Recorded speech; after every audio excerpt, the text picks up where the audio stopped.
Alors, on va couper les webcams et laisser la parole à Yao. Les webcams, comme ça sera moins lourd pour tout le monde. Et donc, la parole à Yao Agbetse, qui est coordinateur du plaidoyer au BICé et qui va nous parler de l'approche droit dans nos actions qu'on mène en faveur des droits de l'enfant, comment on peut mettre en avant cette approche droit et que ce soit pas seulement le militantisme, notre bonne volonté, mais qu'on ait des bons arguments auprès des autorités, auprès de nos partenaires pour faire avancer la cause des enfants. Donc, on ferme tous nos micros et la parole est à Yao.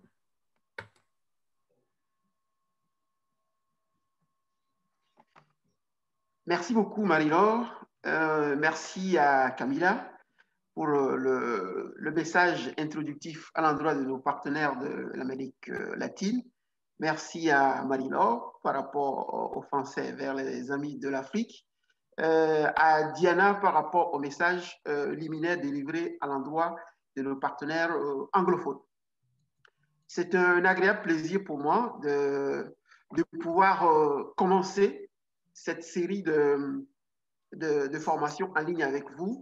Je suis reconnaissant à vous tous et à toutes parce que je sais que certaines personnes sont restées assez tard, d'autres personnes se sont levées assez tôt et certaines personnes sont dans le fuseau horaire du Nord, ce qui fait que, voilà, je vous dis bonjour et bonsoir selon votre lieu de résidence.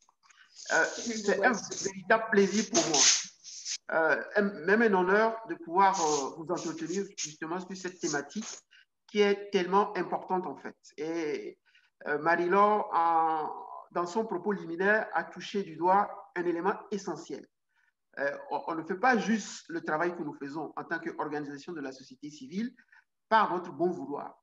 Il y a des approches, il y a un cadre, il y a un mécanisme, il y a des éléments à mettre en œuvre pour que les opérations que nous menons, les activités que nous menons, les mécanismes que nous menons en place puissent s'accorder avec tout ce qui est prévu comme dispositif, comme disposition par la Convention relative aux droits de l'enfant.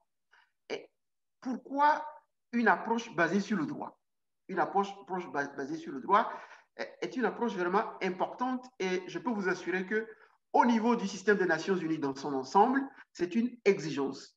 Prenez par exemple l'Organisation mondiale de la santé, l'OMS, il y a une approche basée sur la santé.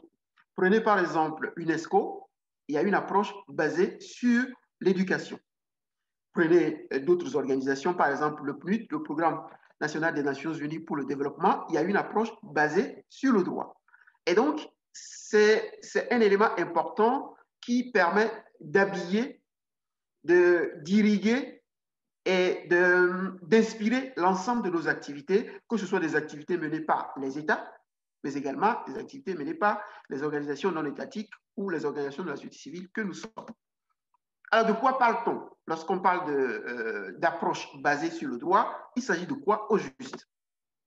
Permettez-moi de commencer par une définition. C'est quoi? En matière des droits de l'homme, l'approche droit s'entend de l'adoption et de la mise en œuvre de législation, de programmes, de méthodes, mais également d'outils et de pratiques qui sont adaptés, mais surtout centrés sur l'enfant. Enfant considéré comme sujet et destinataire de droit. Et ça, c'est important parce que l'approche droit nous permet en fait d'avoir un cadre d'analyse, d'avoir un cadre de planification, un cadre de mise en œuvre et un cadre de suivi, évaluation de l'ensemble des opérations mises en place par un État ou par une organisation de la société civile. Et donc, l'approche droit est axée sur les obligations de l'État vis-à-vis de l'enfant, les besoins pluriels de l'enfant. Je reviendrai plus tard sur ce que j'appelle par besoins pluriels, ses droits complémentaires et ses capacités de résilience. L'approche droit, c'est un état d'esprit. Il faudrait que cet état d'esprit-là habite l'ensemble des activités que nous menons en tant qu'organisation de la société civile, mais surtout lorsque nous faisons du monitoring des actions de l'État, il faudrait que nous soyons aussi habités par cet état d'esprit-là. Et c'est aussi surtout une approche holistique, c'est-à-dire qui embrasse un certain nombre d'éléments complémentaires et qui font que la réalisation des uns et des autres, la synergie de ces différents de ces différents éléments permet d'atteindre un objectif qui permet d'assurer justement ce que nous appelons l'intérêt supérieur de l'enfant. C'est un élément sur lequel je reviendrai bien évidemment au cours de ma présentation. Et lorsqu'on parle de l'approche droit, il y a un élément de prévention, un élément de protection, un élément de réhabilitation de l'enfant. Et comment est-ce que cette triptyque se réalise? Il faut d'abord considérer l'État d'un côté, mais aussi l'enfant de l'autre. L'État est débiteur de droit, c'est-à-dire que l'État doit agir pour rendre effectif les obligations contractées, que ce soit au niveau d'un instrument juridique régional ou international. Donc, l'État a la responsabilité d'agir. Il est débiteur de droit. C'est une obligation et non une option. C'est une obligation de l'État de satisfaire, de permettre à ce qu'un enfant qui est victime de violence puisse accéder à des services adéquats. Et d'abord, avant même d'être victime, d'être protégé. Donc, avec un système de prévention. Donc, c'est pour ça que je parlais de prévention, de protection et de réhabilitation de l'enfant. Donc, l'État doit agir. C'est une obligation, ce n'est pas une option pour l'État. Et l'État doit adopter dans le cadre de l'approche droit une pratique complémentaire. Et cette pratique complémentaire nous renvoie vers ce que nous appelons l'indivisibilité et la complémentarité des droits. Je vous donne un exemple. Le droit à l'éducation sans le droit à la santé est incomplet. Imaginez des enfants qui vont à l'école, mais qui ne peuvent pas accéder à des services de santé. Ce serait incomplet. Un autre exemple, c'est l'écoute sans un accompagnement holistique proposé après coup est incomplète. Lorsque vous procédez à l'écoute d'un enfant et qu'après vous ne proposez pas de services d'accompagnement et de prise en charge, vous n'êtes plus dans l'approche 3. Du côté de l'enfant, puisque j'ai parlé tantôt de l'État, du côté de l'enfant, l'enfant est considéré comme sujet de droit. Sujet de droit, pendant longtemps, y compris dans les pays occidentaux, l'enfant n'était pas un sujet de droit. On devait tout faire pour lui. L'enfant est là, il n'a pas droit à la parole, on fait tout pour lui. Mais il y a un changement de paradigme avec la Convention relative aux droits de l'enfant. Désormais, l'enfant est un sujet de droit. Il est titulaire, il est détenteur, il est sujet de droit. Et donc, il bénéficie des droits. Et ce n'est pas de la charité que lorsque l'État engage des actions envers la satisfaction des droits de l'enfant, il ne s'agit pas de la charité, mais des droits à exécuter. C'est un traitement basé sur le droit et non sur une approche sociale. Et par rapport à l'approche sociale, quoique utile, lorsqu'on parle de l'approche droit, ça va au-delà de l'approche sociale. Je reviendrai également sur cet aspect plus tard. De quoi s'agit-il? Vous connaissez, vous tous et toutes, les différentes dispositions de la Convention relative aux droits de l'enfant. Permettez-moi donc de ne pas revenir sur les détails des dispositions qui sont prévues au niveau de la Convention relative aux droits de l'enfant. Mais en tout cas, est-ce que lorsqu'on parle de l'approche basée sur le droit, on parle de droit ou on parle de besoin? Est-ce qu'il y a une confrontation? Quelle est l'analyse que nous faisons lorsqu'on parle de l'approche droit? Il faut savoir qu'il faut faire valoir les droits des enfants plutôt que de satisfaire les besoins de l'enfant. Ça, c'est un élément fondamental de l'approche droit. Les besoins peuvent s'épuiser ou considérés comme épuisés à un moment donné, alors que les droits sont inhérents à la personne. Je vous donne un exemple. Par exemple, lorsque un enfant est dans un camp de réfugiés, par exemple, il a besoin de l'aide humanitaire. Mais dès que le camp est fermé, dès que le conflit est supposé terminer, on considère que les besoins n'existent plus, alors que la jouissance des droits est liée à la personne de l'enfant et non pas à la situation dans laquelle il se trouvait à un moment donné. L'approche droit est basée sur la place qu'on accorde à l'enfant. Donc, la place de l'enfant est au centre, en fait. Alors que lorsqu'on parle d'une approche basée sur le besoin, on parle davantage d'une approche axée sur les besoins, une approche qui s'articule davantage autour d'une situation vécue à un moment précis. Et là, il y a une opposition entre une approche qui s'installe dans la durée, donc une approche pérenne, contre une approche qui est ponctuelle parce qu'il faut satisfaire à un moment donné, à un temps T, dans une situation précise, un besoin spécifique de l'enfant. Alors, comment est-ce qu'on met tout ça, tout ce que je viens de dire en musique? Comment est-ce qu'on met ça sous forme d'action? Comment est-ce qu'on articule tout ça pour que ça puisse produire des effets concrets dans la vie des enfants? Il faut commencer par, on commence par le cadre d'analyse dont je parlais dans mon propos liminaire, le cadre d'analyse.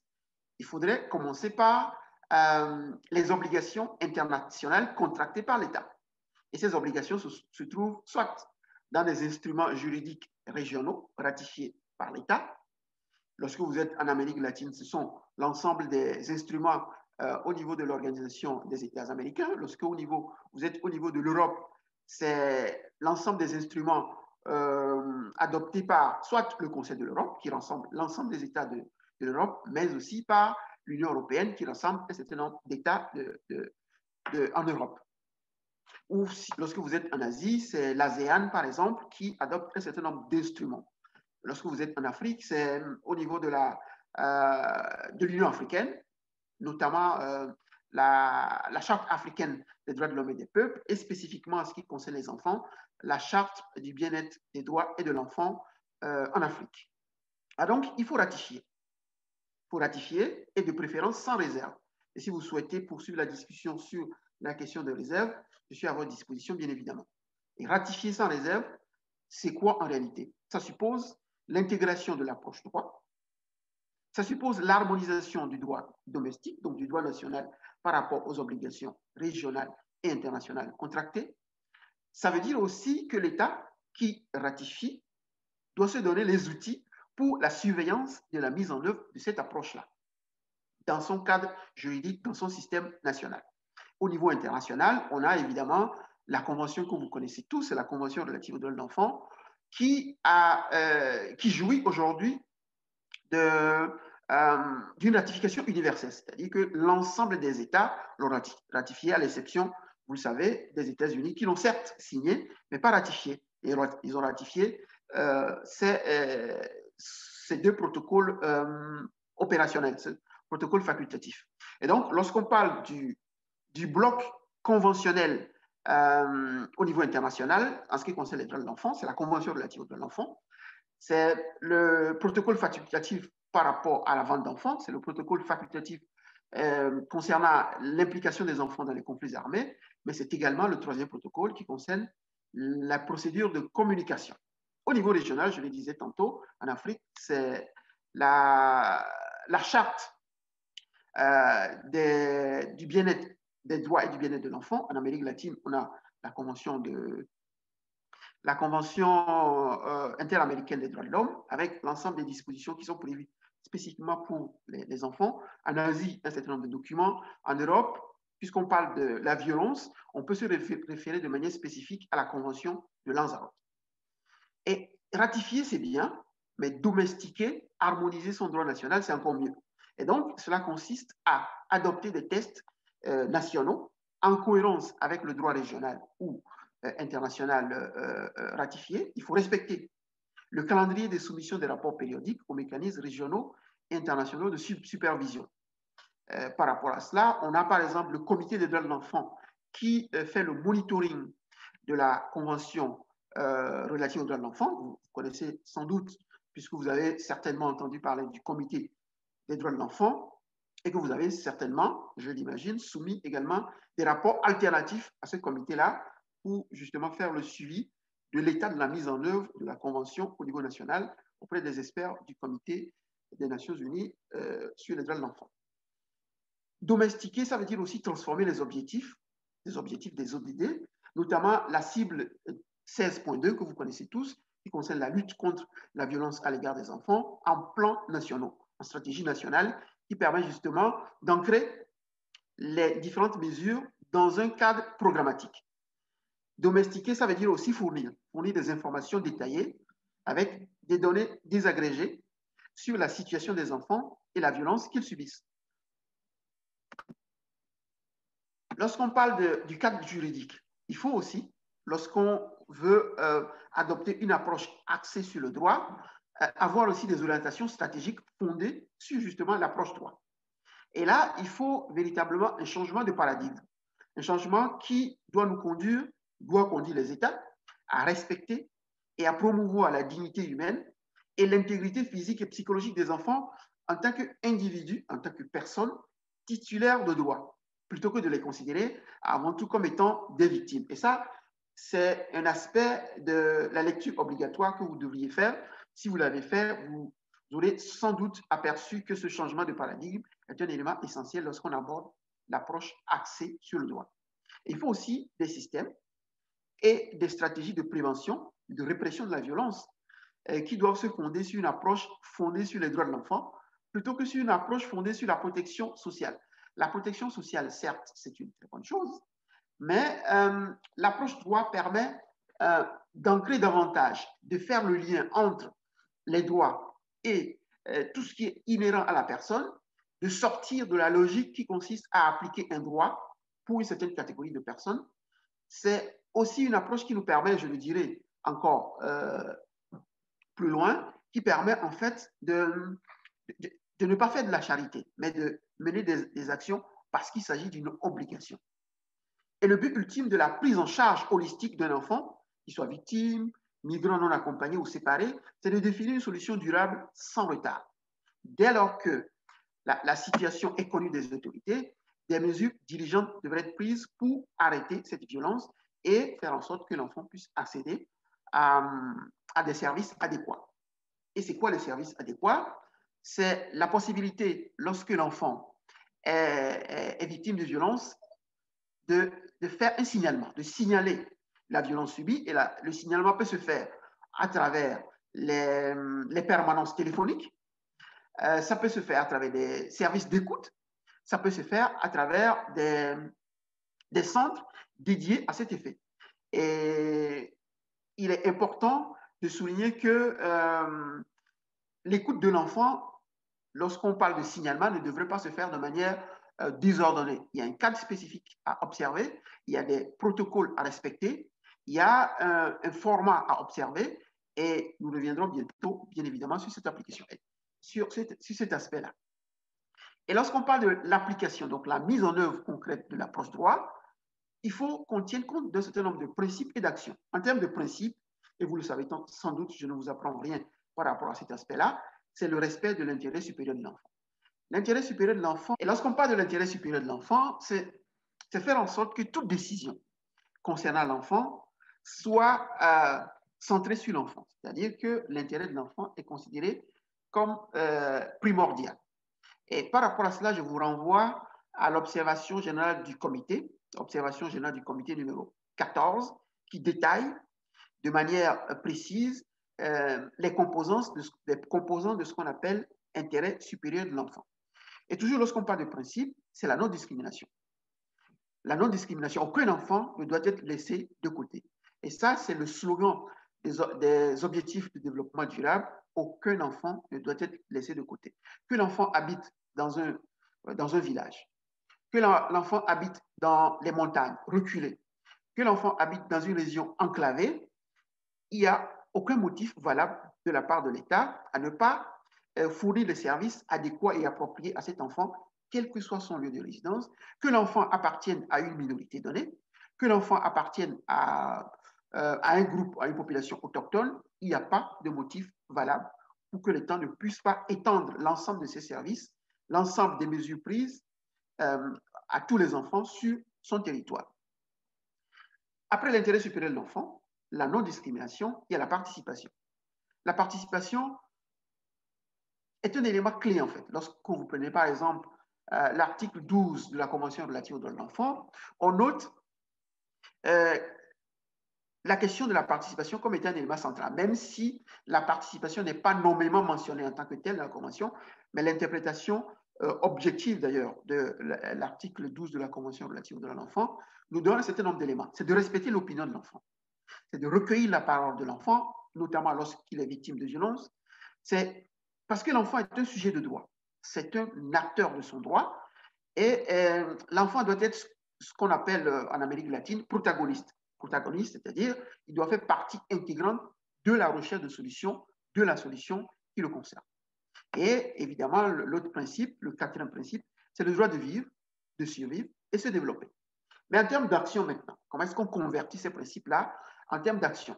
L'approche droit exige que les États mettent en place des programmes nationaux spécifiques destinés à la lutte contre la violence à l'égard des enfants.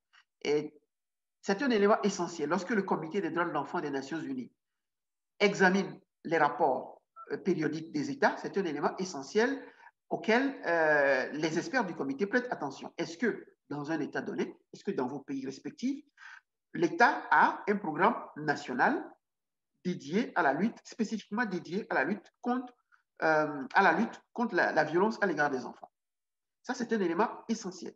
Sans ce programme-là, il est difficile de pouvoir mesurer et observer simplement ou apprécier les différentes mesures prises par l'État pour justement donner effet aux engagements contractés dans le cadre de la Convention relative aux droits de l'enfant.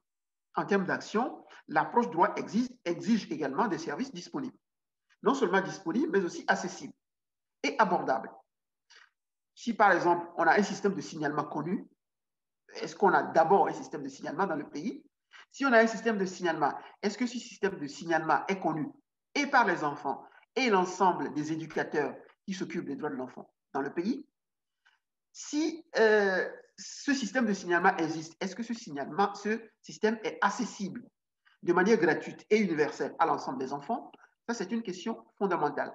Si, par exemple, on ne peut accéder à un service d'appel téléphonique que pendant un certain nombre de temps ou pendant la journée et que l'accès n'est plus possible dans la nuit, il y a un problème.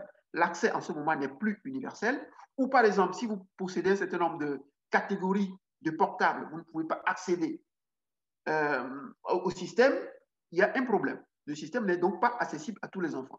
Ou si le service d'appel téléphonique est uniquement disponible dans la capitale ou dans les grandes villes et non dans les hameaux, dans les villages, dans les lieux reculés ou désenclavés, il y a un problème.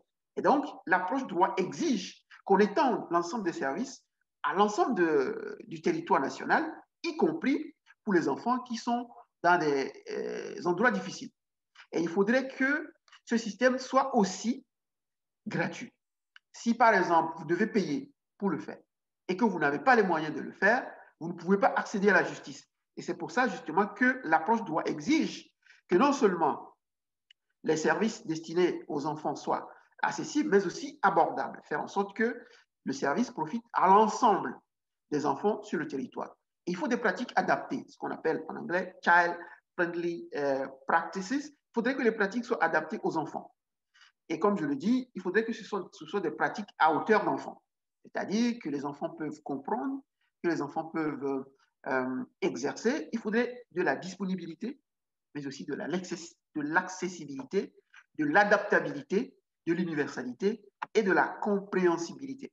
Et tous ces éléments-là réunis sont des éléments qui exigent en fait l'approche droit. Si on a l'ensemble de ces éléments, on peut donc dire que nous avons un système qui obéit ou qui respecte l'approche basée sur le droit, qui doit être l'approche adoptée par l'État. Et donc, il faudrait que lorsque je suis victime, en tant qu'enfant victime de violence, que je puisse accéder à la justice, et accéder à la justice passe notamment par des certificats médicaux légaux, par exemple. Il faudrait que je puisse faire des analyses qui soient accessibles. Il faudrait que je puisse accéder à la justice. Il faudrait que je puisse faire l'objet d'accueil. Il faudrait que je sois écouté, que ma parole soit recueillie. Il faudrait que je puisse être restauré et réhabilité dans ma dignité en tant qu'enfant victime de violence. Et donc, comment ça se fait la prise en charge? Et la prise en charge, lorsqu'on parle de l'approche droit, obéit à des éléments qui doivent être holistiques. Il faut d'abord un mécanisme de signalement. Je l'ai dit tantôt, mais il faudrait que le mécanisme de signalement soit dédié, spécifique. Il faudrait que des agents de l'État soient dédiés pour recueillir la parole de l'enfant ou pour traiter le signalement. Il faudrait qu'il y ait des assistants sociaux dédiés, donc formés spécifiquement pour cet objectif-là. Il faudrait que des juges pour l'enfant puissent être en place pour décider, pour juger et pour apprécier les affaires concernant la violence à l'égard des enfants.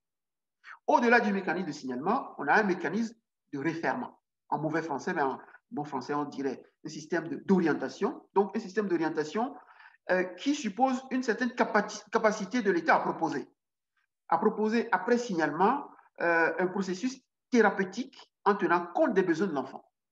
Et il faut commencer par l'écoute de l'enfant. L'écoute de l'enfant dans le cadre d'un accompagnement psychosocial. Tout le processus commence par l'accompagnement psychologique. L'écoute d'un enfant doit se faire par des professionnels qui sont formés suivant un protocole donné dans un cadre propice. Et si je prends par exemple la convention de Lanzarote, qui est la convention au niveau du Conseil de l'Europe, il y a l'article 35 qui est spécifiquement dédié aux procédures d'écoute de l'enfant, d'interview de l'enfant, comment est-ce que cela doit être fait, quel est le cadre approprié, par exemple, doit être fait dans un cadre sobre, que l'interview ou l'écoute de l'enfant doit être vidéo enregistrée, donc enregistrée, qu'on ait la voix, mais aussi qu'on ait la vidéo, de sorte qu'on ne répète pas de manière infinie, à l'infini, à travers l'ensemble des acteurs qui doivent écouter ou en tout cas traiter le cadre d'enfant, qu'on ne soit pas obligé de répéter la même chose. Et donc, il faudrait qu'on ait un cadre propice qui permette en fait de pouvoir écouter l'enfant de manière objective, suivant un certain nombre de règles, de protocoles. Il faudrait, en dehors des mécanismes de signalement, d'orientation, mais aussi d'écoute psychologique, il faut une approche thérapeutique et qui permet de tenir compte de la capacité de résilience de l'enfant. Et ça, on aura plus tard, au niveau de cette série de cours, un module spécifique sur la résilience. Donc, on va détailler davantage ce que c'est que la résilience. Donc, tenir compte de la capacité de résilience de l'enfant. Des tuteurs, c'est quoi les tuteurs, les facteurs de résilience dans son environnement de vie? Il faudrait également que le traitement soit adapté à l'enfant. Dans le cadre de l'accompagnement et de la réhabilitation de l'enfant, et lorsqu'on veut adopter une approche basée sur le droit, il s'agit évidemment toujours d'une approche globale, une approche holistique qui tienne compte d'un certain nombre d'éléments que je viens d'évoquer et qui tienne également compte de l'aspect juridique et judiciaire. Il est prouvé que lorsque on judiciarise une affaire de violence à l'égard des enfants, par exemple des abus sexuels subis par un enfant, cela participe de la réhabilitation, cela participe de l'accès aux droits, certes, mais cela facilite ou en tout cas sert de catalyseur pour faire en sorte que l'enfant puisse être restauré dans sa dignité. Donc, le juridique et le judiciaire permettent de préserver, de sauvegarder les droits de l'enfant pour mieux orienter l'enfant et sa famille, parce que lorsque un enfant dans une famille est victime de violence, il faudrait étendre l'ensemble des services aux familles, et ça, c'est l'approche droit qui l'exige également. Il faudrait faciliter la navigation à travers le système de justice, et là, c'est justement, il y a un certain nombre de rituels dans le système, dans l'appareil judiciaire que les communs de tout le monde ne comprend pas. Et donc, pour pouvoir naviguer de manière convenable dans le système, il faut une assistance juridique ou judiciaire. Il faudrait qu'on puisse avoir accès à des analyses qui nous permettent de brandir devant le juge des preuves tangibles des faits qui se sont produits. Et la judicialisation, je le disais tantôt, participe du processus de réparation et de réhabilitation de l'enfant victime. Et parlant de réparation et de réhabilitation, on peut parler de réparation symbolique ou pécuniaire, de remettre l'enfant sur le chemin du développement harmonieux, de rétablir l'enfant dans sa dignité, de favoriser à nouveau le développement psychologique, physique et spirituel de l'enfant et d'autonomiser l'enfant. Donc, tous ces éléments-là participent du processus de réhabilitation, de restauration de l'enfant dans sa dignité. Alors, comment est-ce qu'on peut savoir? Quels sont les repères qui nous permettent de pouvoir dire que tel programme est axé ou orienté vers l'approche droit? Lorsqu'on prend un programme, par exemple, il faudrait que le programme qui est mis en place parte d'un point précis. Il faudrait une consultation préalable des acteurs, y compris des enfants qui sont concernés. La consultation est importante parce que cela permet de recueillir un certain nombre d'éléments, d'indicateurs, d'informations sur lesquels les objectifs du programme seront bâtis. Donc, le programme doit être développé après une analyse et un diagnostic de la situation. Donc, il faut une analyse situationnelle qui permette de pouvoir évaluer l'ensemble du problème, d'évaluer les causes du problème, les conséquences, les manifestations du problème, avant de pouvoir mettre en place un programme adéquat. Ce programme doit être fondé sur les droits garantis et sur les besoins identifiés. Le programme doit s'articuler autour des droits fondamentaux, ça c'est capital lorsqu'on parle de l'approche droit de l'enfant, et de sa capacité de résilience. Il faudrait que le programme soit centré, axé et adapté aux enfants.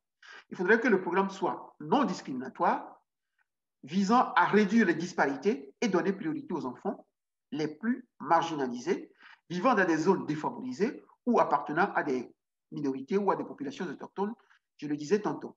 Il faudrait également que ces programmes visent à éliminer des obstacles à l'accès aux droits de l'enfant. Si par exemple, je suis victime de violence et que je ne peux pas prouver devant le juge que j'ai été victime de violences sexuelles, par exemple, parce que je n'ai pas de preuves, la culpabilité de l'auteur du présumé auteur ne pourra pas être prouvée. Et donc, il faudrait que qu'un système basé sur l'approche droit puisse me proposer un certain nombre de dispositifs, un mécanisme qui me permet de pouvoir faire les analyses nécessaires, les analyses médico-légales qui me permettent de pouvoir prouver devant le juge que j'ai été effectivement de telle violence de la part de telle personne. Et donc, lorsqu'on parle de l'approche droit, le programme est tout aussi important que les modalités de mise en œuvre. Donc, le processus doit s'articuler autour des stratégies, des méthodes et des pratiques qui tiennent compte et qui tendent vers l'autonomisation de l'enfant, son épanouissement et son rôle constructif dans la société. La Convention relative aux droits de l'enfant parle de la réhabilitation de l'enfant pour qu'il puisse jouer un rôle constructif dans la société. Il ne faudrait pas qu'un enfant victime de violence ne puisse pas se relever en tenant compte de ses capacités de résilience. Il faudrait qu'un enfant qui est victime de violence puisse bénéficier de l'ensemble des services qui lui permettent de pouvoir s'autonomiser. Et donc, pour arriver à ce niveau-là, il faudrait une sorte d'appropriation locale. Et ça, c'est important au niveau de la gouvernance locale. Qu'est-ce qu'on fait, par exemple, au niveau de la municipalité? Qu'est-ce qu'on fait au niveau des quartiers? Quel est le dispositif mis en place par les collectivités décentralisées?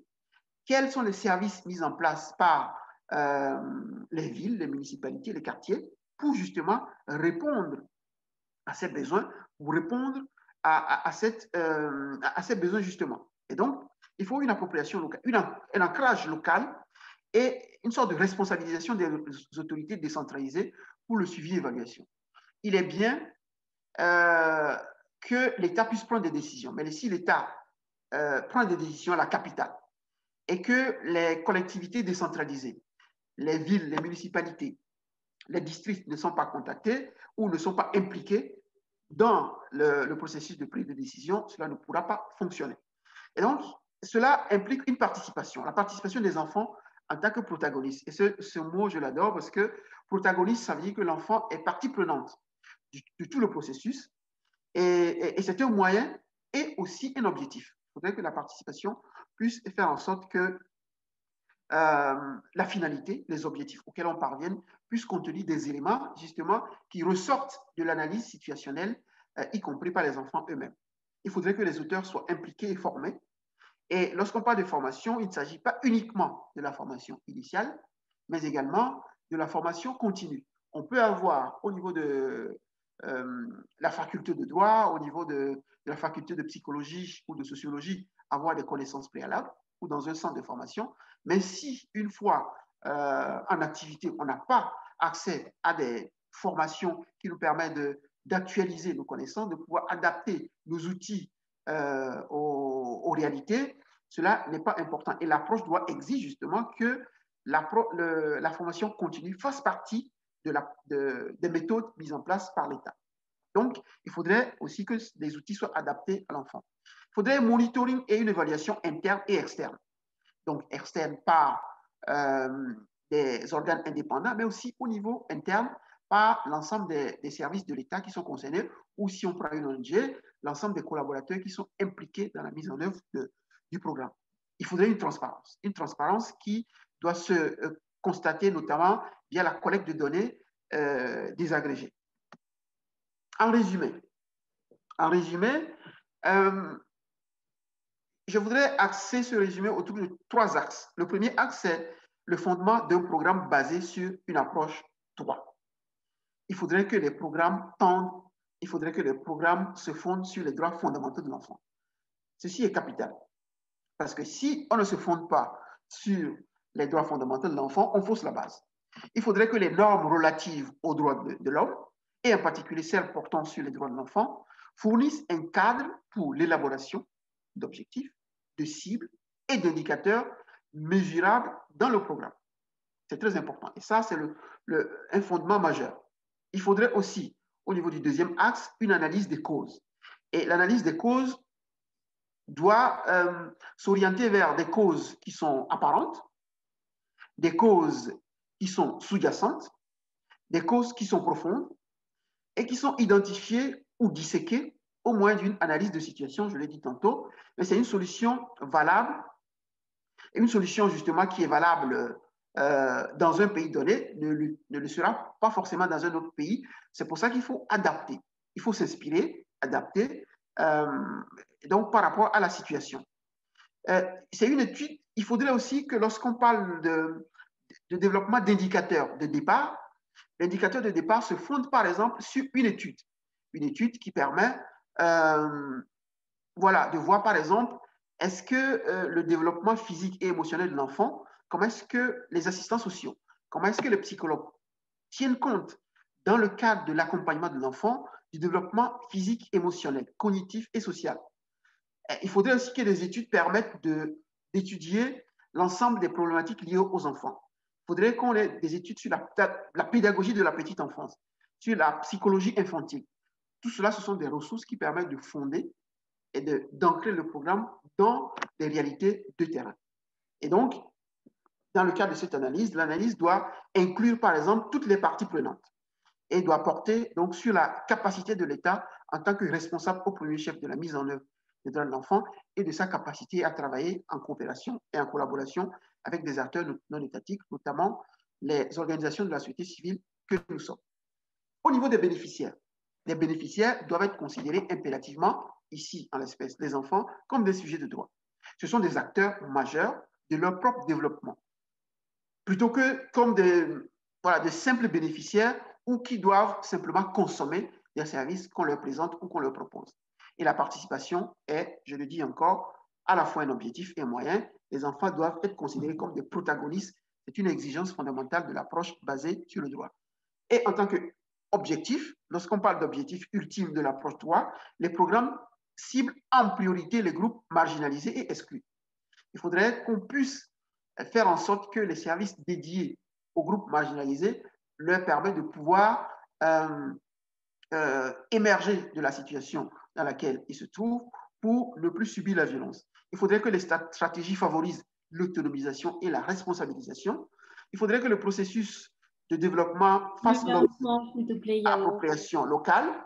Il faudrait que les programmes visent à réduire les disparités et à renforcer l'autonomie des personnes exclues. Et pour conclure, le processus et le résultat de mise en œuvre du programme doivent être suivis et évalués. Les systèmes nationaux de responsabilité doivent être renforcés afin de veiller à ce que la performance des gouvernements soit évaluée et de manière indépendante et que personne ne se sente lésé et que toutes les personnes qui ont subi des violations puissent accéder à des recours auprès des autorités ou des mécanismes disponibles. Et pour finir, il faudrait que des partenariats soient noués pour justement assurer l'ancrage des solutions ou des résultats atteints au niveau local. Et donc, je vous ai proposé une lecture obligatoire et je suis convaincu que vous avez tous et toutes lu l'observation générale numéro 13. Et voilà, je vous remercie beaucoup. Je suis donc à votre disposition pour vos éventuelles questions. Et on va aller doucement pour poser les questions, prendre le temps. On a le temps là pour pas mal de questions. Laisser le temps aux interprètes pour les traductions dans les différentes langues. Alors, Yao va répondre aux 4 questions qui étaient déjà sur le fil de discussion. Ah, est-ce que... Alors, je vois qu'il y a un problème pour la traduction en espagnol. Est-ce que les 2 interprètes sont bien revenus? Oui, Livia est là. Ok, super, merci. Merci beaucoup, Marie-Laure. Donc, il y a un certain nombre de questions qui ont été soulevées par les participants. La première, c'est de savoir, est-ce que l'existence de programmes spécifiques à elle seule suffit comme action à ce niveau, donc au niveau de l'approche 3. L'existence de programmes est importante. C'est le point de départ qui définit les stratégies de l'État. Dans un premier temps, il y a un cadre juridique existant. Dans un deuxième temps, il y a un programme qui s'arrime sur le cadre juridique. Et ensuite, il faut dépasser ce qui se trouve spécifiquement au niveau des programmes. Il faudrait que le programme puisse mettre en place des services de préférence décentralisés, des services qui soient mis en œuvre par des personnes formées, par des personnes dédiées, des services qui puissent atteindre l'ensemble des enfants sur le territoire de l'État. Il faudrait que ces services soient adaptés, il faudrait que ces services soient accessibles, il faudrait que ces services soient abordables. Donc, le programme à lui seul ne suffit pas. Pourquoi je dis que le programme à lui seul ne suffit pas? Parce que dans un certain nombre d'États, on a des programmes, mais il n'y a pas de fonds de ressources budgétaires allouées au programme.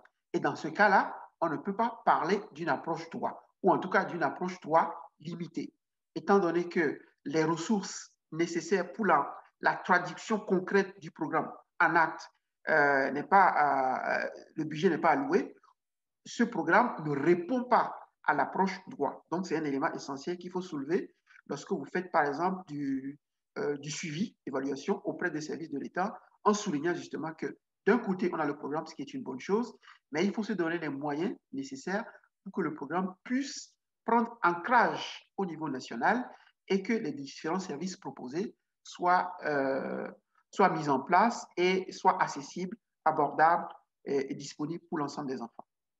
Ça, c'était la première question. La deuxième question, est-ce que la réparation symbolique ou pécuniaire est-elle adaptée en matière de violence sur les enfants? Lorsque j'intervenais, j'avais parlé d'une série, en fait, d'un certain nombre de réparations qui sont des réparations possibles.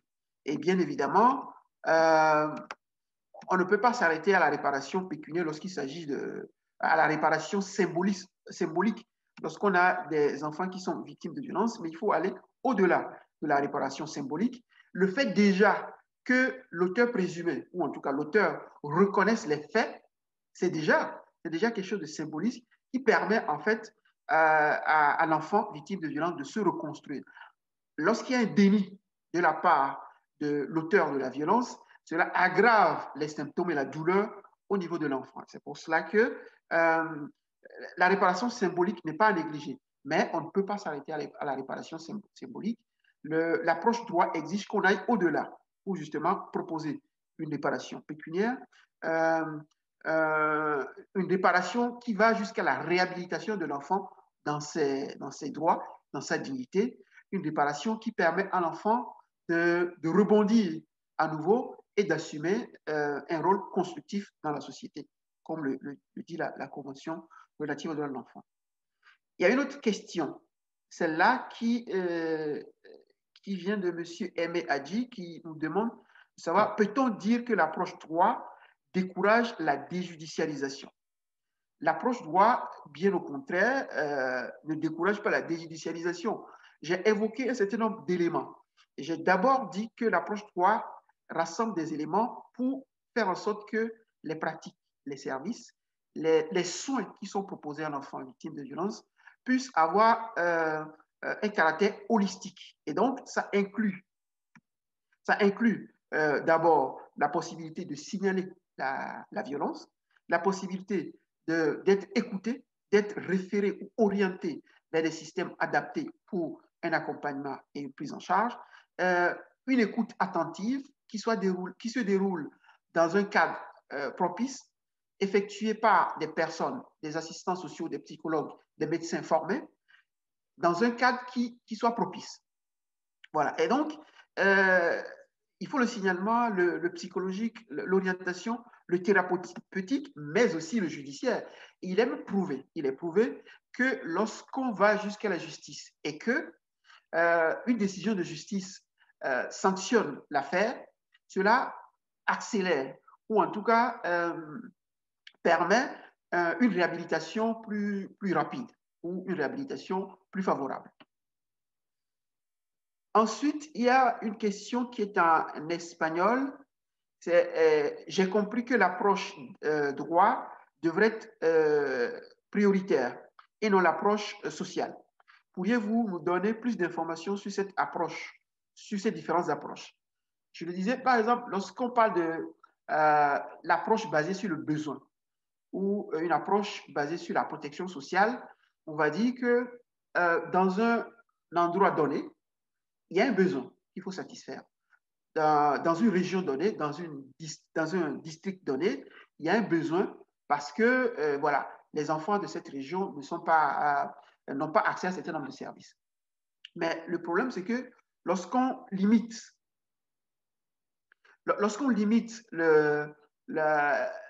les services aux besoins spécifiques par rapport aux enfants dans un lieu donné, on oublie un élément fondamental que l'approche droit exige. L'approche droit exige la non-discrimination.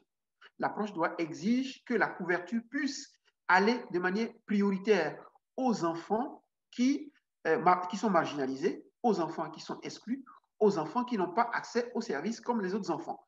Et donc, c'est une différence fondamentale entre les deux approches. L'approche droit se fonde sur tous les services qui sont inhérents à la personne, pas des services qui sont nécessaires à un temps précis, mais des services qui doivent être disponibles et adaptés à tous les enfants sur l'ensemble du territoire national. Dès lors qu'on a une approche basée sur les besoins, l'État peut s'autoriser de limiter ces services en se disant le besoin qui a été identifié à un moment donné s'est épuisé, donc on n'a plus à intervenir par rapport à ces enfants. C'est pour ça que vous aurez constaté qu'au niveau de l'aide humanitaire, au niveau de l'action humanitaire, il y a de plus en plus une approche basée sur le droit. Par exemple, on ne va plus amener du maïs ou du haricot des États-Unis pour des enfants au fond de, je ne sais pas, au fond de Buenos Aires, mais on va essayer, lorsqu'il y a des besoins humanitaires, voire dans la région, pour qu'on puisse accéder à des services qui sont déjà disponibles à la région, ce qui permet déjà d'avoir un ancrage au niveau régional, ce qui permet d'avoir une appropriation de l'ensemble des services par la population locale et aussi faire en sorte que ce ne soit pas juste des actions qui soient téléguidées d'ailleurs, mais des actions qui soient définies, concertées au niveau national. Et donc, il y a une différence fondamentale entre les deux approches. Une autre question, l'approche droit peut prendre véritablement le dessus sur celle fondée sur les besoins. Au regard de cette présentation, il y a plusieurs mécanismes qui doivent se mettre en place pour sa mise en application. Avons-nous les moyens humains ou matériels pour répondre à toutes ces exigences? Ces exigences qui dérivent de l'approche droit sont d'abord sont des exigences que l'État doit respecter. C'est l'État qui a pris les engagements au niveau international, au niveau régional, pour assumer l'ensemble des services à l'égard des enfants, que les enfants soient victimes ou pas de violence. Et donc, c'est un engagement de l'État. Et c'est sur la base de cet engagement-là que l'État doit décliner un certain nombre de services pour justement répondre à ces obligations conventionnelles contractées lorsqu'il ratifie des mécanismes au niveau régional, ratifie des instruments au niveau international. Tous les États ont ratifié la Convention relative aux droits de l'enfant, ce qui suppose qu'ils doivent justement, pour être en adéquation avec les obligations, avec les dispositions avec lesquelles ils ont exprimé leur consentement à être jugés, à mettre en place un certain nombre de services. Ce n'est pas trop demander à l'État que de dire vous devez mettre en place un programme national. Non seulement vous devez mettre en place le programme, mais vous devez vous donner les moyens nécessaires pour que ce programme puisse être adapté aux aux réalités du terrain. Vous devez ensuite allouer les ressources nécessaires pour que ce programme puisse être véritablement exécuté. Vous devez faire en sorte que les personnes qui exécutent le programme aient préalablement reçu des formations appropriées pour que le service soit rendu dans des conditions optimales. Voilà. Donc, ce n'est pas trop demander à l'État que de mettre en place un programme. Ce n'est pas trop demander à l'État qu'avant de mettre en place un programme, il faut d'abord étudier, voir si le problème qui a été identifié a connu dans le passé un certain nombre d'approches de solutions ou de mesures et quel effet ces mesures ont apporté. Est-ce que ces mesures ont apporté des effets limités et comment est-ce qu'on peut aller au-delà des mesures qui ont été déjà prises pour faire en sorte que le programme puisse atteindre des objectifs en accord avec la responsabilité de l'État qui consiste à fournir des services, des programmes à l'ensemble de ces enfants et que ces enfants, aucun enfant ne soit laissé de côté, aucun enfant ne puisse être victime de violence. Ou si d'aventure, il y a des enfants qui sont victimes de violence, que ces enfants puissent accéder à la justice. Il y a une question qui dit l'approche droit est la plus complète, est la plus complète pour nos actions, où l'obligation de l'État est centrale. Ma question est de savoir comment influencer la conformité des États qui n'ont pas la volonté politique et qui ne considèrent pas l'enfant ou l'adolescent comme étant une priorité. Ça, c'est une très bonne question. Est-ce que cela revient à dire qu'on peut, d'un côté, ratifier une convention qui impose forcément des obligations et ne pas respecter ces obligations parce qu'on n'a pas la volonté politique? Ça, c'est une interrogation que je partage avec vous. Moi, je n'ai pas la réponse, mais en tout cas, le droit international exige que dès lors qu'un État prend des engagements et ratifie un traité, une convention, un protocole ou autre, qu'il mette en place au niveau national, qu'ils prennent au niveau national toutes les mesures nécessaires, que ce soit des lois, que ce soit des programmes, que ce soit des règlements ou des arrêtés, pour donner effet aux obligations contractées. Et ça, je peux vous assurer que ce n'est pas trop demander à un État que de faire cela. Mais maintenant, s'il n'y a pas de volonté politique, et malheureusement, on a constaté que dans beaucoup d'États, cette volonté politique manque. Parce qu'on considère qu'il y a d'autres priorités et que l'enfant n'est pas dans l'ordre des priorités de l'État. Et donc, c'est pour ça justement que pour ne pas laisser la Convention relative aux droits de l'enfant comme une convention orpheline, donc qui n'a pas de mécanisme lui permettant de pouvoir surveiller l'application des dispositions au niveau national, la Convention a mis en place un comité. C'est tout comme la Convention de Lanzarote qui a mis en place un secrétariat pour le suivi de la mise en œuvre de la Convention. C'est la même chose au niveau de la Convention interaméricaine des droits de l'homme. Il y a au niveau des États de l'OEA une commission, une cour qui permet justement d'apprécier, d'évaluer les engagements, d'évaluer les mesures prises par l'État au niveau national. Je crois qu'il faudrait qu'on se dise quelque chose qui parfois peut ne pas être facile, mais en tout cas, il faut le faire. Tant qu'un État a pris des engagements, il faudrait que ces engagements soient honorés. Et heureusement, on a des mécanismes pour mettre la pression sur l'État, même si, malheureusement, au niveau international, il n'y a pas un système de sanctions en tant que tel qui permette de pénaliser ou, par exemple, de donner une amende à un État ou d'emprisonner un État, ce qui est tout à fait impossible, ou en tout cas un représentant d'État, parce qu'il n'aurait pas pris les mesures nécessaires. Mais c'est justement la raison pour laquelle on a le comité des droits de l'enfant. C'est pour ça que même au niveau national, on a des systèmes qui nous permettent de pouvoir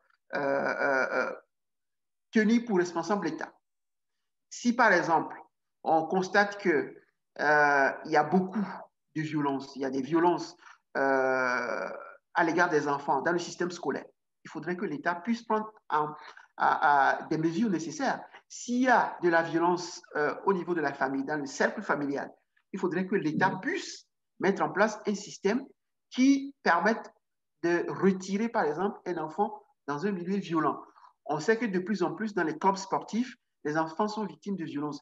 Il faudrait que l'État puisse encadrer le fonctionnement de ces centres sportifs pour faire en sorte que l'enfant ne soit pas victime de violence. Et si d'aventure l'enfant est victime de violence, qu'on puisse identifier le présumé auteur et que le présumé auteur puisse répondre de ses actes devant la justice et ensuite réhabiliter l'enfant. Donc, que l'enfant soit prioritaire ou pas, on peut constater quand même que de la ratification universelle de la Convention relative aux droits de l'enfant, il y a un engagement des États, puisque c'est la seule convention qui a bénéficié d'une ratification universelle. On peut considérer que les États ont quand même la volonté de respecter les droits des enfants. Reste maintenant la traduction concrète des engagements au niveau national.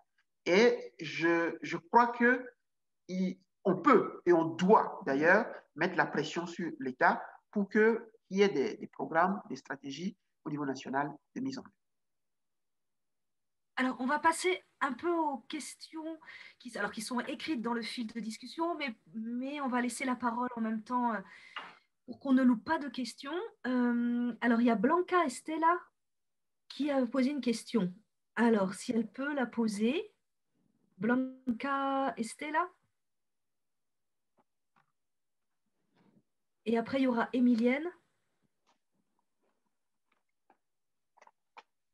Est-ce que Blanca Estela est toujours là? Sí, aquí estoy. Sí.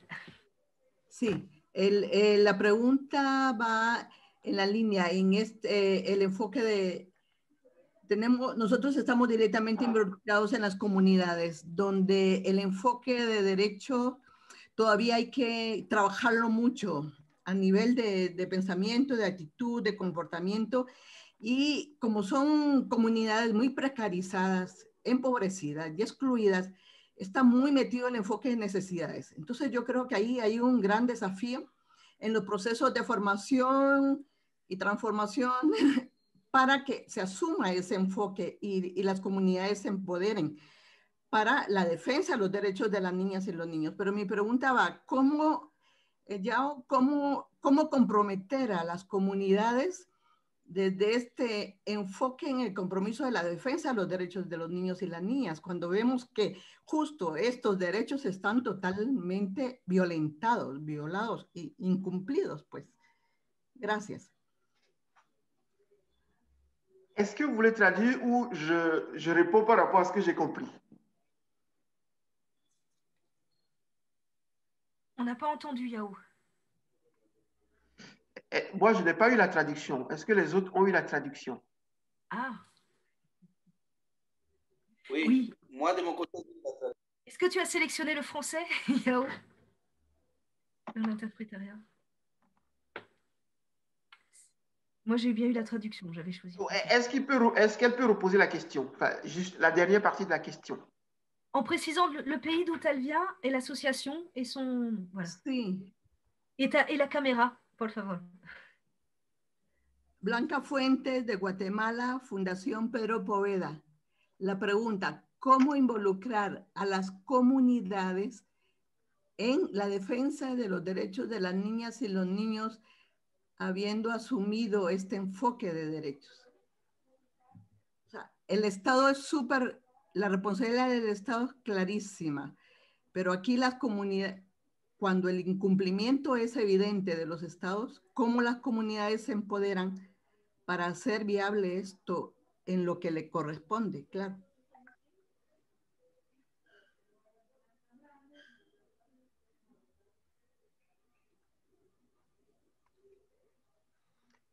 Ouais, voilà une excellente question parce que l'approche droit est une approche qui part de la base. Et donc, sans la participation des communautés, il est difficile qu'on puisse parler véritablement d'une approche axée sur les droits. Et c'est pour ça que il y a un élément fondamental, c'est le droit à l'information. Il faudrait que les communautés puissent être informées de la mise en place d'un programme donné. Il faudrait que justement l'État puisse diffuser l'information au sein des communautés et solliciter justement à travers des concertations les communautés pour donner leur analyse pour faire des propositions par rapport au sujet qui les concerne. Sans la participation des communautés, une solution qui serait décidée dans la capitale et qu'on viendrait appliquer aux communautés à la base n'aurait pas de sens, ne pourrait pas produire les effets escomptés et on ne serait pas dans l'approche basée sur le droit. Et donc, comment est-ce qu'il faut faire en sorte que l'information parvienne au niveau communautaire, au niveau des communautés, au niveau de la base? Il faudrait justement qu'il y ait une organisation décentralisée. Je parlais tantôt des municipalités. Je parlais de l'action qui se passe au niveau des quartiers, qui se passe au niveau des élus locaux, de tout ce qu'on peut faire au niveau local. On sait, par exemple, si je prends, en fait, je ne vais pas donner un exemple, mais en tout cas, il faudrait qu'au niveau national, on puisse, et ça, parfois, les consultations nationales ou les consultations des communautés locales se font de manière, on va dire, juste de façade. Il ne faudrait pas que juste l'État vienne pour dire, rassembler les communautés, on veut mettre en place ce programme, qu'est-ce que vous proposez? Non, il faudrait qu'on explique quel est l'objectif de la démarche, quelle solution on veut atteindre, quels sont les indicateurs qu'on met en place, et c'est justement à travers les informations recueillies, à travers les propositions faites par les communautés locales qu'on définit les indicateurs. C'est à partir de ces informations qu'on construit le programme. C'est à partir de ces indicateurs-là qu'on peut valablement mettre en place des solutions qui répondent aux besoins sur le terrain. Et c'est pour ça que si cela n'est pas fait, et je peux vous assurer qu'au niveau international, au niveau régional, la participation est devenue une donnée fondamentale. Un État qui n'a pas consulté sa base, sa population à la base, reçoit une sorte de discrédit au niveau international. On considère un État qui ne l'a pas fait ou qui l'a fait juste de façade comme étant un État qui ne respecte pas sa population. Et ça, je peux vous assurer qu'au niveau international, c'est très mal vu en fait. Et c'est pour ça que tous les États se prévalent justement des consultations qui sont organisées et parfois de façade, justement juste pour dire on l'a fait, alors qu'on ne l'a pas fait de façon approfondie, on ne l'a pas fait en donnant véritablement la parole aux personnes qui sont concernées au premier chef, aux personnes qui sont capables de dire par rapport à cette solution, par rapport à la violence à l'égard des enfants, voici les solutions possibles. Alors, il y avait aussi une question dans le même sens sur les communautés, les leaders de Govodi, de Edouard. Est-ce que les éléments de réponse de Yao ont suffi ou est-ce que Edouard ou Béné veulent peut-être, comme on est sur le sujet de la place de la communauté, des leaders communautaires par extension, on peut continuer. Et je n'oublierai pas Angelica après. Et surtout pour Edouard qui a pu soulever la question par rapport aux enfants qui vivent dans des villages et surtout pour ça. Donc ça revient encore sur la préoccupation de Yao. Au fait, c'est ce que nous constatons au niveau de notre pays. Donc, au niveau de la RDC, nous avons des beaux textes, des lois vraiment bien et des programmes.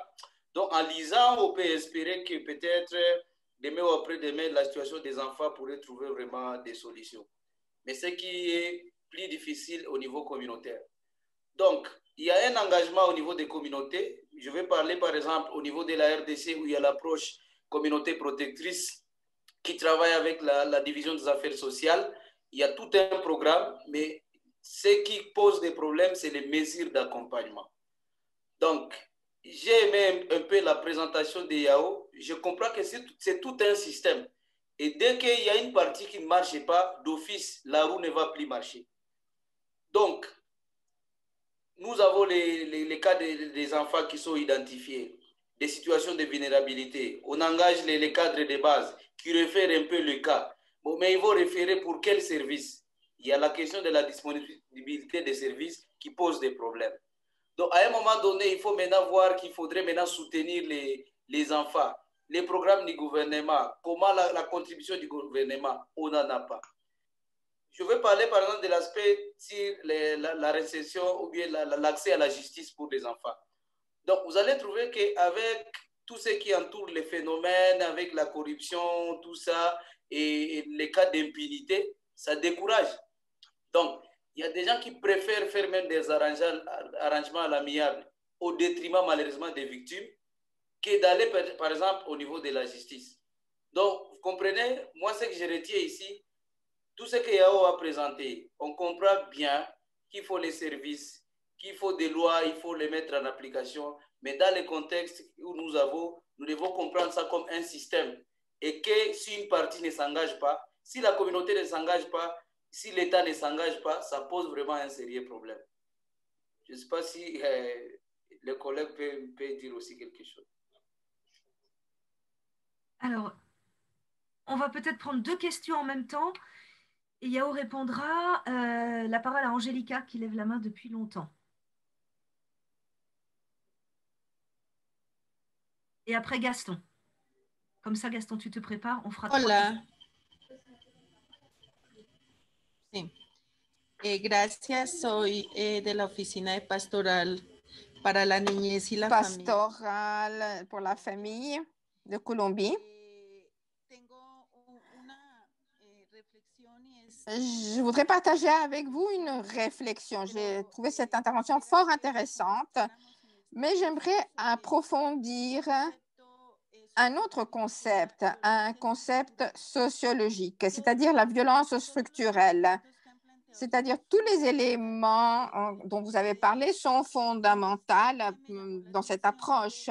Mais toutefois, j'étais surprise par le fait qu'aucune sanction n'est prévue pour les États qui ne respectent pas leurs engagements. Et donc, voilà ce qui me... Et là, on peut parler d'une violence invisible. Et cela a des répercussions sur la qualité de vie. Alors, que faire pour que ces rapports qui sont présentés tous les 5 ans concernant les droits de l'enfant prévus, tels que le prévoit la Convention, alors que faire pour ce qui est des recommandations? Que faire pour que ces recommandations ensuite soient traduites également, soient présentes dans les décisions des États, par exemple? Si la vie des peuples est en danger à cause de conflits de différents types, alors quel est le concept de développement qu'on peut adopter? L'approche basée sur le droit, bien sûr, ne trouve pas sa place dans des situations comme celle-là. Quelle est l'incidence politique que nous pouvons avoir pour faire en sorte que l'enfant soit une réalité et que l'État tienne compte également de cette situation et adopte un comportement éthique et responsable?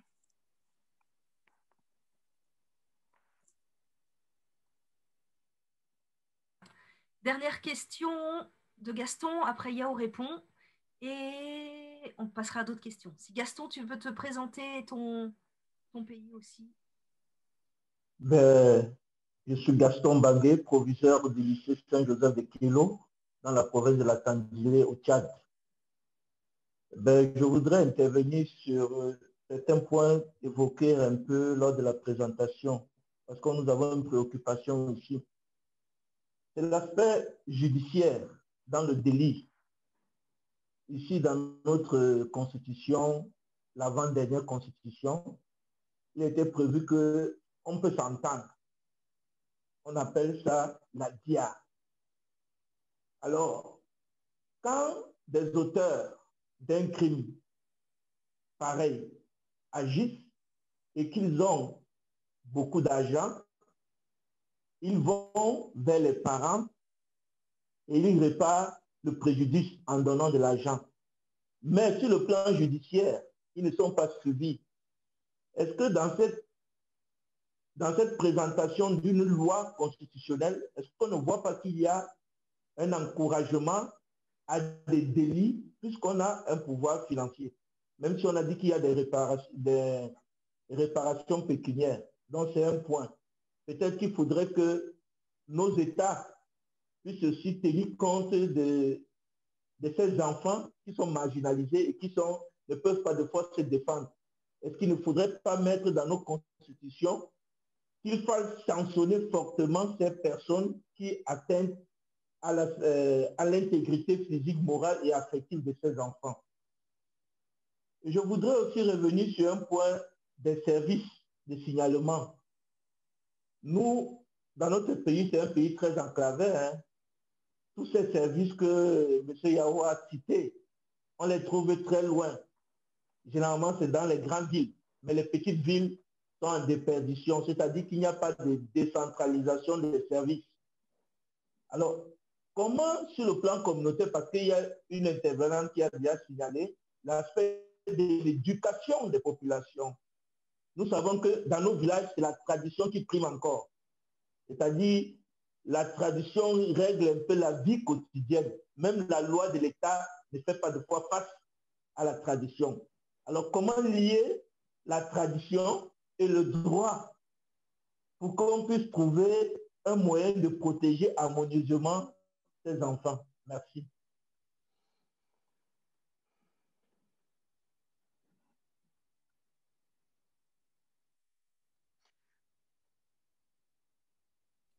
Yao, c'est à toi.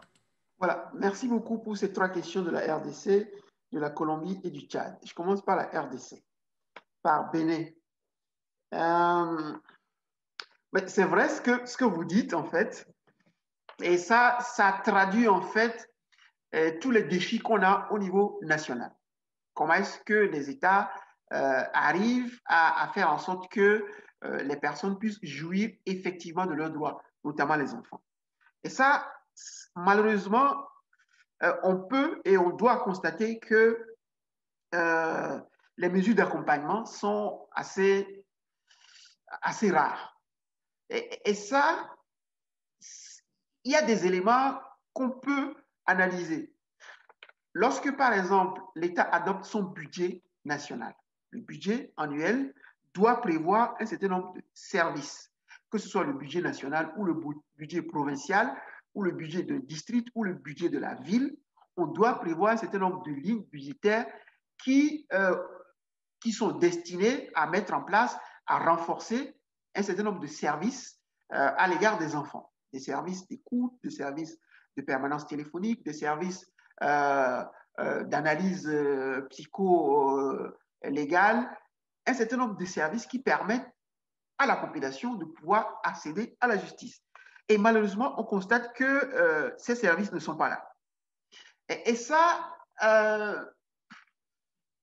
ce que moi je proposerais par exemple, si on constate, lorsqu'on constate cette défaillance de l'État, alors que les besoins sont là, on peut à la limite dire à l'État, si vous n'avez pas les capacités, vous pouvez à la limite faire en sorte qu'il y ait des subventions qui soient allouées par exemple aux organisations de la société civile qui sont actives sur ces thématiques-là pour que des services puissent apporter.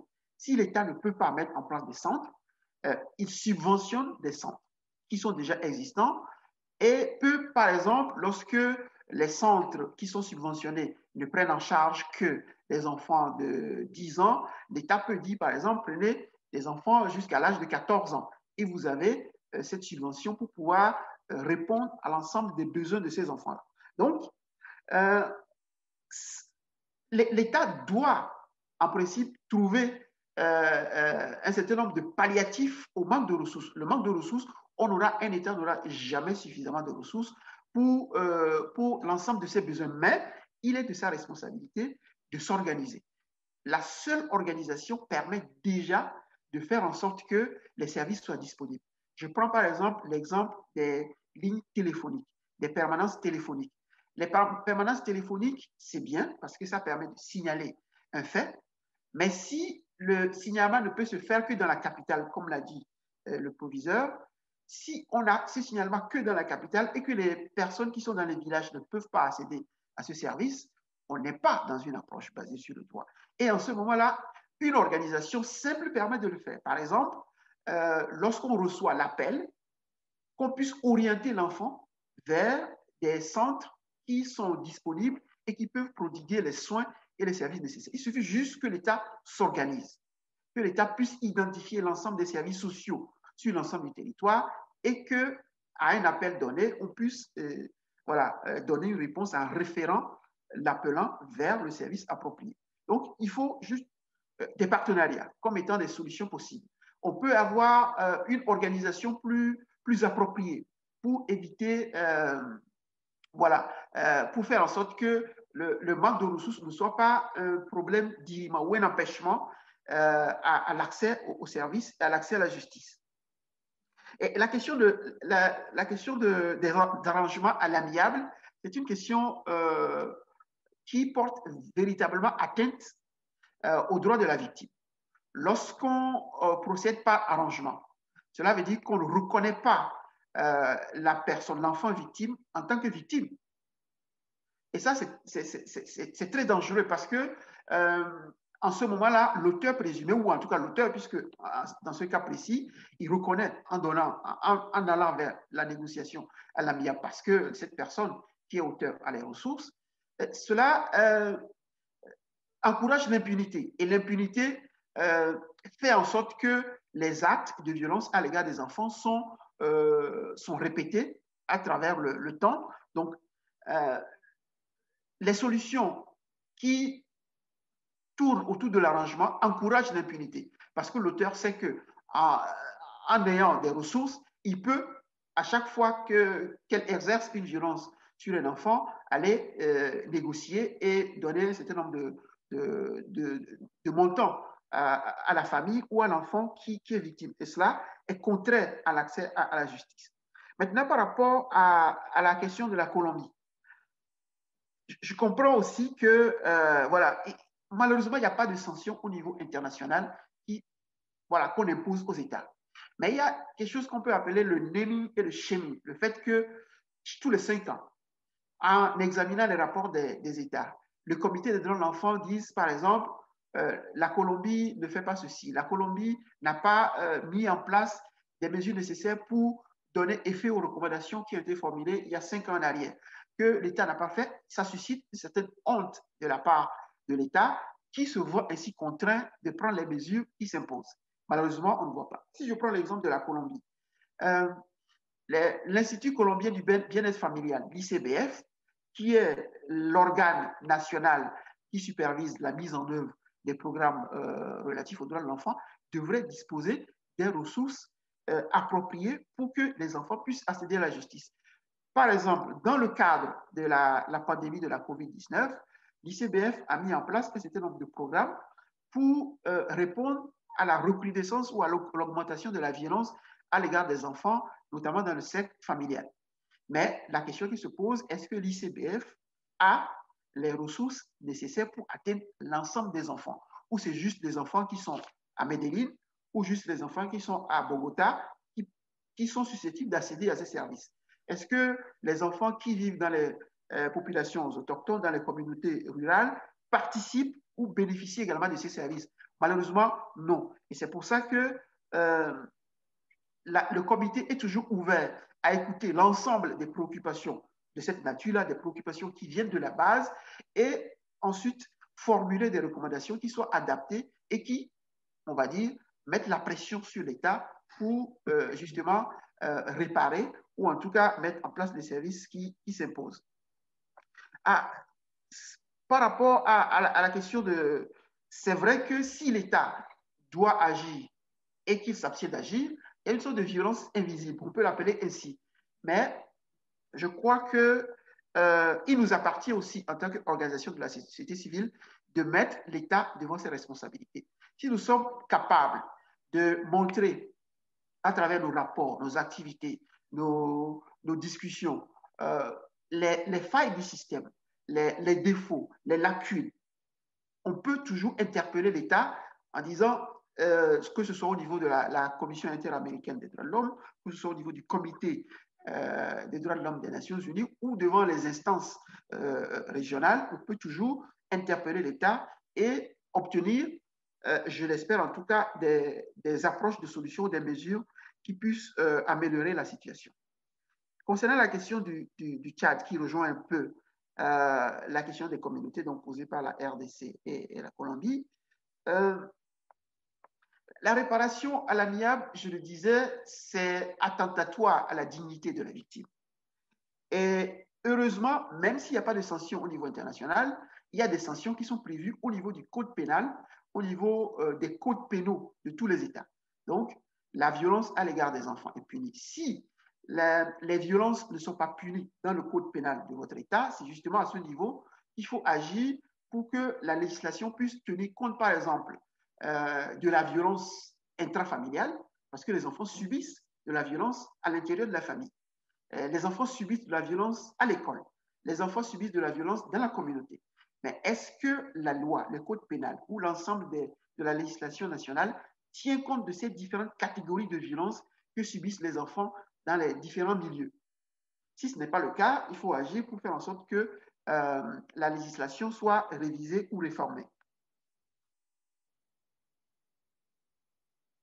Et je crois qu'en termes de prévention, il y a beaucoup de choses à faire. Malheureusement, les États sont plus dans la répression ou dans le curatif que dans la prévention. On est davantage porté vers le curatif, et ce qui fait qu'on a moins de services qui vont dans le sens de la prévention. Par exemple, le fait de maintenir les enfants à l'école, le fait de s'assurer que les enfants vont à l'école, que l'école primaire est obligatoire et gratuite, tout cela, c'est un système qui permet en fait de maintenir un enfant à l'école et de le soustraire de la rue, par exemple, ou de le soustraire de l'exploitation et de la violence qu'il pourrait subir en étant dans la rue, ou en étant dans des gangs, ou en étant dans des groupes qu'il ne doit pas en principe fréquenter. Par exemple, l'école des parents. Dans un certain nombre de pays, on a ce qu'on appelle l'école des parents. Ce sont des structures qui permettent aux parents de discuter, d'échanger des pratiques, d'écouter ce qui se fait de bien, de pouvoir s'inspirer, d'adapter les solutions aux problèmes des enfants. Si on a la possibilité d'organiser ce genre de structures, d'écoles des parents, cela permet déjà d'éviter un certain nombre de problèmes parce qu'on peut trouver dans les échanges, dans les discussions, un certain nombre de solutions déjà au niveau familial pour faire en sorte que voilà, des systèmes de prévention puissent déjà éviter que l'enfant ne tombe dans que l'enfant ne puisse subir de la violence, y compris dans le cercle familial. Merci. Alors, on va passer la parole pour des questions courtes. Alors, il nous reste 20 minutes. On veut faire une séance plus courte pour cette première. Donc, dans les discussions, il y avait Emilienne, Thomas et Rose qui avaient encore des questions. Alors, je vous demande de bien vous présenter, de faire des questions courtes et d'avoir des réponses courtes aussi, bien faciliter la fin de la séance. Merci Marie-Laure. Merci Marie-Laure. Bonjour tout le monde. Je suis Koulibaly Emilienne de l'ONG Dignité et Droit pour les enfants en Côte d'Ivoire, qui est le partenaire opérationnel du pays. Excusez-moi pour la voix. Je veux savoir concernant les réserves. C'est vrai que merci pour ta présentation, ta brillante présentation. Tu as eu à parler des réserves. Je t'ai dit qu'on allait revenir là-dessus, mais j'ai une préoccupation. En fait, généralement, nos pays, nos États, ils ratifient sans réserve. Malgré ça, ils n'arrivent pas à appliquer les dispositions qui se trouvent dans les différentes conventions. Mais le fait que je ratifie sans réserve, je suis exposée à quoi? Et combien de temps il leur faut pour qu'ils puissent enlever cette réserve qui plane sur leur ratification? Merci. Question courte, Marie-Laure. Merci. À Thomas, s'il avait toujours sa question qui était un peu dans ce sens. Oui, merci Marie-Laure. La question que j'ai posée concernait ton organisation, tu viens d'où? Non, ouais, je viens du PNR, le programme d'encadrement des enfants de rue, à l'est de la République démocratique du Congo, donc à Bukavu. Voilà. Je travaille comme chargé de programme ici. Donc, la question que j'ai posée, c'était un peu dans le même sens que plusieurs questions qui ont déjà été posées, même aussi dans le même sens que celle de Madame Emilienne. C'était sur les mécanismes de contrainte pour amener les États dans la mise en œuvre de leur programme, pour amener les États à respecter leurs engagements. Je crois en grande partie, IAO avait donné de l'éclairage là-dessus. Donc, je ne reviens pas sur la question. Ok, merci. Alors, voilà, merci. Merci Thomas. Rose. Merci bien. Merci M. Yao également pour la présentation. J'ai une inquiétude. Je n'ai pas entendu parler de... Ton pays et la structure. Bien, merci. Je viens du Burkina Faso. Voilà, je suis directrice d'une école primaire, La Salle Badenia, à Ouagadougou. Je suis membre du CIAMEL également. Merci. Voilà. J'ai une inquiétude. Je n'ai pas entendu parler des devoirs de l'enfant. Durant toute la présentation, je n'ai pas entendu parler de devoirs. J'aimerais qu'il parle un peu. Pourquoi il n'a pas parlé de devoirs? Parce que ma crainte, à force d'apprendre aux enfants leurs droits, il ne faudrait pas piétiner aussi leurs devoirs. Merci.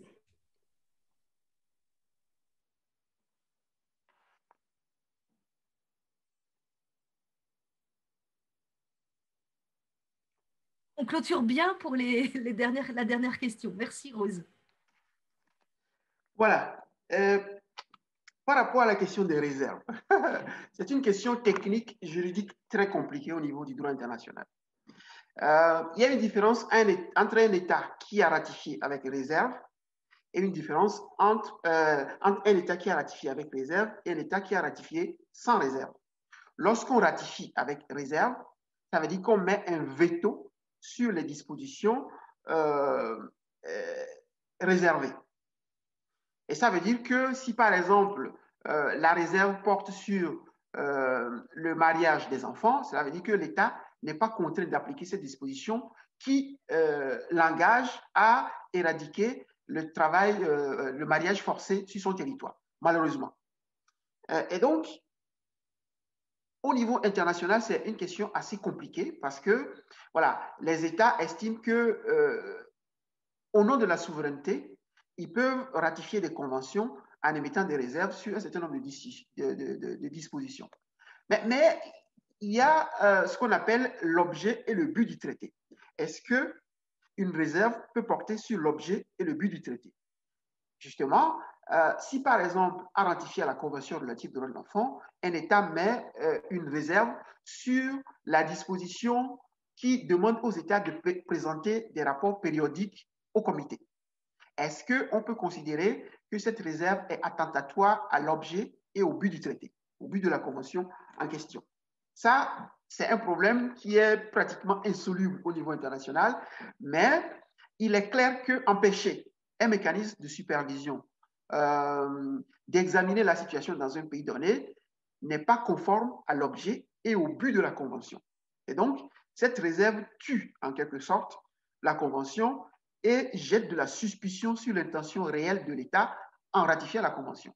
Parce que si vous ratifiez la Convention et que de l'autre côté, vous interdisez au comité chargé de la supervision de s'acquitter de son mandat, vous ratifiez, vous donnez par la main gauche ce que vous retirez par ailleurs par la main droite. Et donc, les réserves sont vraiment un mécanisme qui tue en quelque sorte les engagements des États et qui leur permettent de ne pas respecter du tout ce qui est prévu au niveau de la Convention. Par rapport à la question du retrait des réserves, selon le droit international, le retrait peut intervenir à tout moment.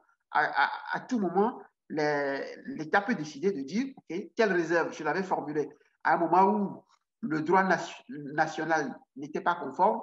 Maintenant que nous avons réformé le droit national, nous sommes en conformité avec la Convention, donc je retire mon réserve.